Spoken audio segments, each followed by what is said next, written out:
The room is quiet when Linda finally lies down, not silent, just calm in the way evenings are when the day has finished asking questions. A small light glows nearby, low and warm, softening the edges of the room. Linda pulls the blanket up slowly, letting the fabric settle against her shoulders. She exhales. Her phone rests face down on the table beside the bed. It has been there all evening. She doesn't reach for it now. Instead, she listens to the distant sound of traffic, to the soft tick of something mechanical, to her own breathing, steady and real. Her body feels tired in a familiar way, not the kind that comes from doing too much, the kind that comes from thinking. She lets the thought pass. Tonight doesn't need answers. Earlier that day, Linda had noticed it again, the quiet sense of being behind. It arrived gently, without announcement, a conversation, a passing comment, someone else's news shared casually, without intention, a new job, a move, a relationship, a plan. Linda smiled. She listened. She said all the right things. But later, walking home, the feeling stayed with her. Not sharp, not dramatic, just present. She noticed how easily her mind lined things up. Who had done what? By when? Who seemed settled? Who appeared certain? Without trying to, she began to measure. She didn't like that about herself, but she didn't push it away either.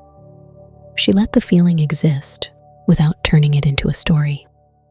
Now, in bed, Linda shifts slightly and lets her thoughts wander without following them too far.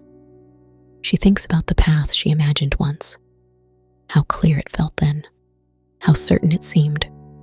She thinks about the turns she didn't expect, the pauses, the waiting. And then, something small changes.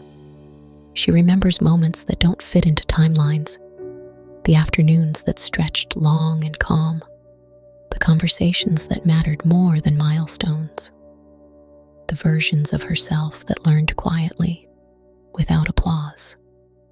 She notices how much she has lived, even if it doesn't look the way she once imagined.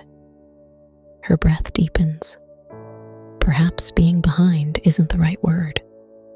Perhaps she has simply been moving differently, at a pace that allowed her to notice things, to feel deeply, to change direction without collapsing.